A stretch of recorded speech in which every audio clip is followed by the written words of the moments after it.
this special event of MCC Rising, you have seen plenty of SMP representations in the good old event, from the famous Kabuto SMP to Pirates SMP. But there's one of many hidden gems in the good old event that really dedicate themselves both in content creation and the event itself. The hidden gem, that is, the Orange Ocelots, or the Channel 64 team. But a year later, there will be connections, comebacks, milestones, and more that they have faced. So, where are they now?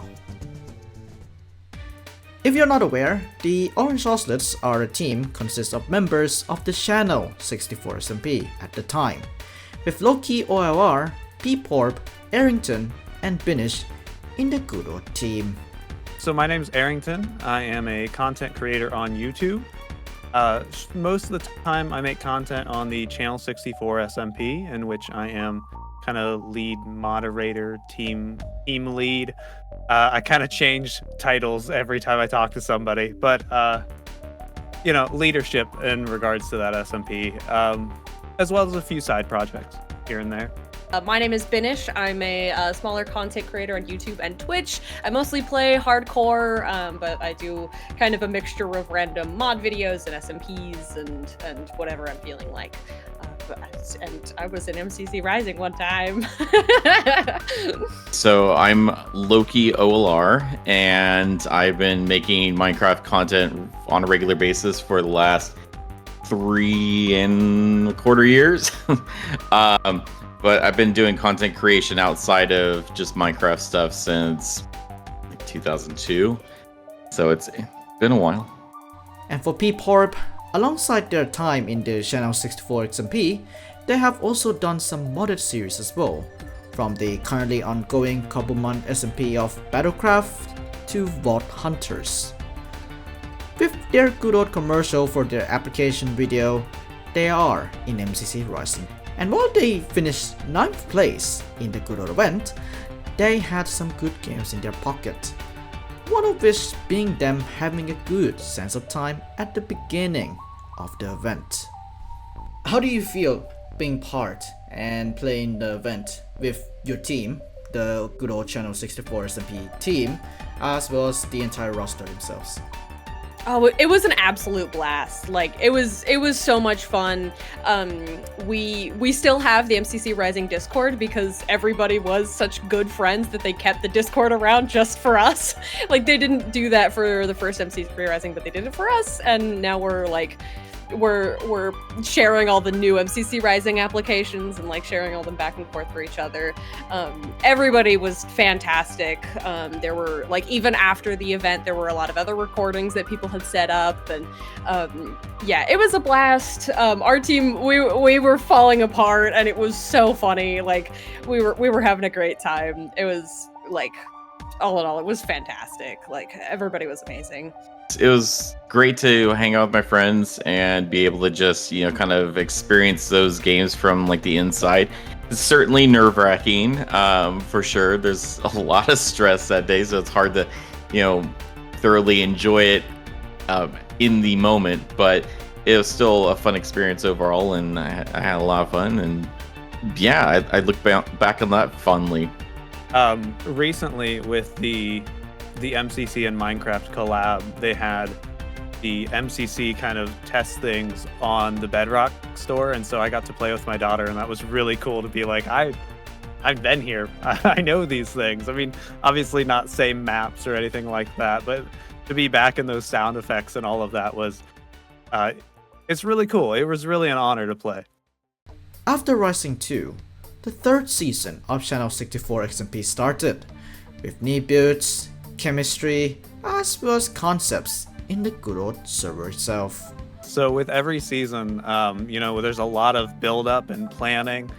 There was a lot going on right at the same time of MCC. That was a very stressful and chaotic time. Worth every second of it, though. It's been a blast. We've got some new creators this season, and getting to know new friends is always awesome. As well as seeing all the inspiration and the different builds and directions people go. I personally love collabs and working together, going on adventures, no matter how ridiculous the adventure. I went to raid villages to get emeralds, which is the worst way to get emeralds, but it's the most fun. So my theme for this season is building a theme park. So I'm actually starting on some of that right now. I just built my first attraction, and I have a very large build planned. It's, very far along right now, but I thought it'd be done a lot sooner. It's a fully themed water dark ride. It's like log flumes, and there's like a whole mini game built around the ride itself, and it's themed, and I gotta have there's like custom music and stuff like that I'm gonna be putting in there. So it's very elaborate, but unfortunately it takes a long time to build all that, and more of the design process takes a long time. Any projects that you are proud of so far that you have done? I mean, always, all of them. But specifically this season, I would say Moodles, which is a mushroom soup kind of noodles shop. It is something that I did as a one-off bit in the first episode from a mushroom cow, kind of is mushroom soup the best starter food? It's not. It's horrible. You have to carry bowls, and it's so inconvenient. But I got so attached to the character of Moodles that I have franchised across the whole SMP, and I've got like several more planned. It's been a blast, and it's really been a through line that I didn't plan, and I find that the best part of SMP and just Minecraft content in general, the things that kind of write themselves. There are also a lot of other SMP involvements as well for the team, from Binish's time in the 24 Hours SMP to the rest of the team in the semi-data pack-ridden SMP of Fever Dream 2. You have also participated in 24 Hour SMP. What's your best memory or moment from that SMP alone? I think the funniest memory I have of that, I was still at my keyboard, but I was doing like the AFK thing that everybody else had been doing, and I was spinning in a minecart because that was one of the achievements that you could, or like one of the achievements was to go like a certain distance in a minecart. So I was sitting in the minecart spinning, and I was just eating corn dogs and in the middle of my face, and I was just talking to people as they were like walking in and out, because somehow my base became like a hub for like 6 people. And so they were just coming in and out, and I'm just spinning in the minecart eating corn dogs. In minecart eating corn dogs. It was like 6 in the morning too. It was ridiculous, but I think that was my favorite. You also did a little bit of a, not that modded, but somewhat like modded with data packs and whatever, of Fever Dream 2. And yes. First of all, how was your experience in that SMP? It was very cool.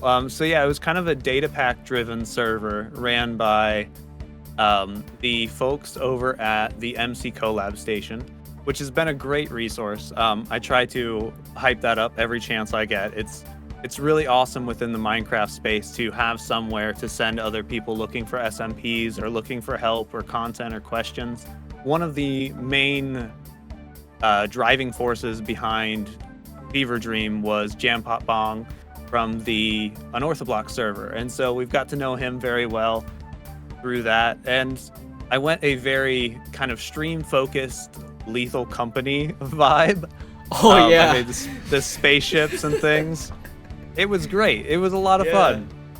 So I did a lot of meme builds, very large meme builds. And so because I mean it's called Fever Dream, so my storyline that I created was essentially that I'm having like this nightmare, and the nightmare is that I'm doing content like it's a satire on the overly produced, like the shouting at the camera, the just constant like Vine sound effects everywhere, and all of that stuff. The constant nagging to like and subscribe to the video. Like it was all of that just amped up to 11. However, after those SMPs have ended, Binish decided to take a little bit of a break from content creation, which he would then return in April 2024 with an update of his current health situation. Obviously, you have a chronic illness called eukaryotic colitis. So, how did you navigate through the illness while also, on the other hand, balancing content creation on the side as well? Honestly, also did not balance it very well. I was diagnosed late 2022, and it was a struggle to graduate because I was still um, getting used to having the diagnosis and these incredibly strong medications that I was on. Um, and around the time of MCC Rising is when I was really like hitting my stride, kind of like that summer. I had gotten really comfortable with my meds and was feeling really good. Um, I hadn't hit remission by any means, but then that December, I ended up in the hospital because I basically had such severe blood loss. In total, I was in the hospital for 3 months, in and out a couple of times, and then I was hospitalized for 2 months straight. And I didn't realize until after everything had kind of calmed down that there were a lot of instances throughout this entire thing that I very well could have died.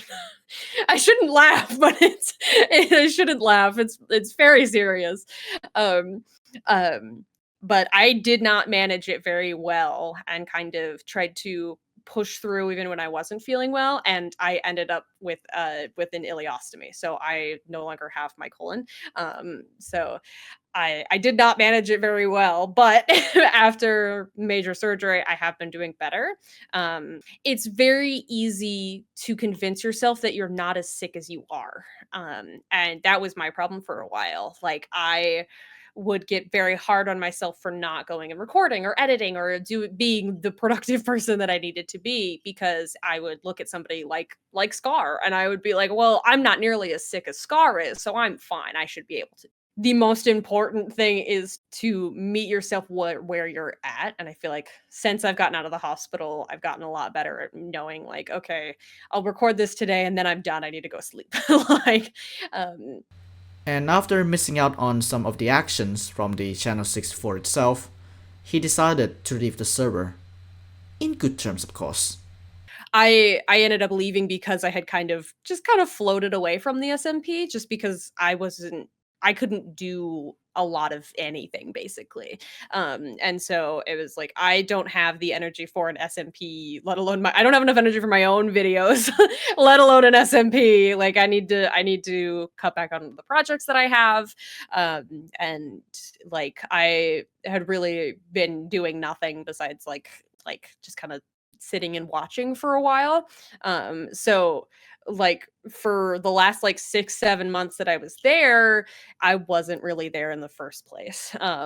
From like when I first joined to like December, everybody was or like we were really all tight knit and hung out a lot. And then after that, I just kind of floated away a little bit. So like I think I think I think out of everything, I miss editing with everybody because that was really fun, getting in call and like learning a bunch of new stuff and talking about random things that we found or sharing assets or things. I think that was really fun, and I think I missed that out of everything. All in all, like we just kind of drifted apart, I guess, if that makes sense. Other than that, some players would also embark on some more things as well, including, of course, events. With Binish and Arrington in One Shot Royale, Binish in Jackass Game Night Novas, Arrington in the Quiz Live, and Loki in the Build by Build competition. For the build that you done in the competition, how did the build come to be at first place? Yeah, I kind of wanted to do the dream thing, like with the cat sleeping and like dreaming of different stuff. So like I was trying to conceptualize some other ideas where I was going to have the cat piloting a mech and stuff like that and doing some crazy things. But I ended up trying to focus on a couple like cute things. So the competition was graded on like they had creativity, the build detail, I guess. There was one that was panko themed, blue themed, and judge's choice. So I tried to pick one that would kind of overlap all of that criteria.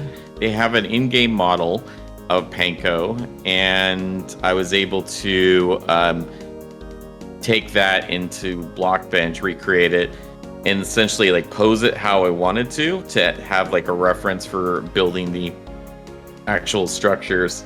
And then and it just kind of did that in the creative world and put it all together, and it's just lighting it up and adding like the...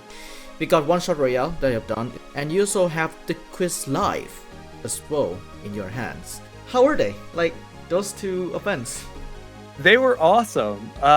So One Shot Royale was a very unique opportunity for me. I think that's the first kind of step outside of my comfort zone beyond MCC, especially to get back on a level with some of the members from MCC and then be able to bump elbows, whatever it is, whatever the saying is. Specifically, I got to run along with Wade Box as he created a cult. There was a cult. There was like everybody was like talking to each other, the ghosts, and like it was so weird. It's all over the place. It was so loud. It was. It's just a simple social experiment of 40 something content creators in one vote, and then at a certain point, crossbows are given to everybody, and then it was a mess. And see what happens. God, Ian. Yeah, I died embarrassingly quick in that one, and I had so much more fun being a ghost and like causing chaos than I did like actually with the crossbows. Like I was just going like from like people's head to head, be like, he wants to kill you. Oh, this guy wants to kill you. This guy wants to kill you. You gotta kill him first. Yeah, it was way too much fun. And then the Quiz Live. The Quiz Live was something that I'd been keeping my eye on for a while. Again, Jampot Bong from Unorthoblocks and Rustic Dragon from Autocraft. And so we thought, why not apply all at the same time? It's not a group application type deal, but we thought if we all apply at the same time within like the same few hours, maybe we'll get lucky. And we did, and it was so much fun. Rusty is very smart. He played it so coy and was like, well, I don't know. I think he hustled us is what it was, because he did amazing. Yeah. Other than events, there are also some other things as well. Firstly, Loki celebrated his 1000th episode of the Orange Ranch radio show.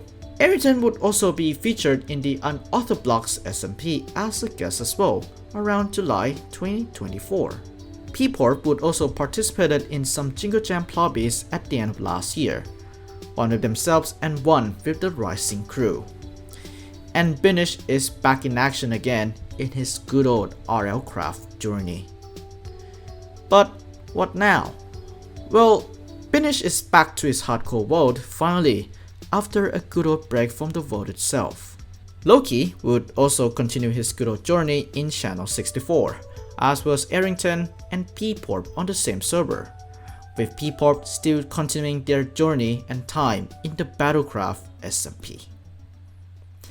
At the end of the day, Orange Ocelots is truly one of the dedicated teams out there in terms of their content creation, as well as their motivation to create big things in the Minecraft community. What comes next for them, we will have to see in the future. Oh yeah, by the time we're recording this, I think the teams are announced. So if any Rising 3 contestants are watching it right now, what do you have to say?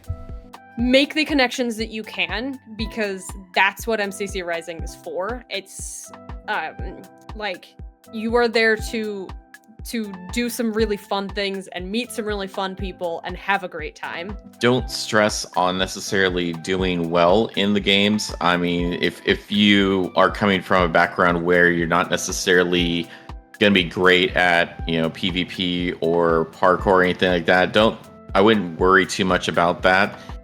Just try to have as much fun as you can. I think it's something that was said a lot around MCC Rising too, and it still applies. I think it always applies.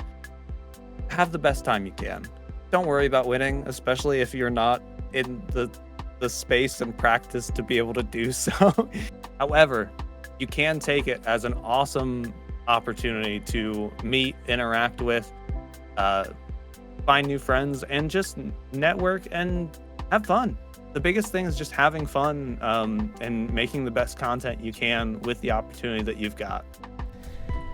Thank you so much for watching this good old episode of Where Are They Now. Thank you to Loki, Binish, and Arrington for taking their time off on their good old schedules to, get interviewed by yours truly.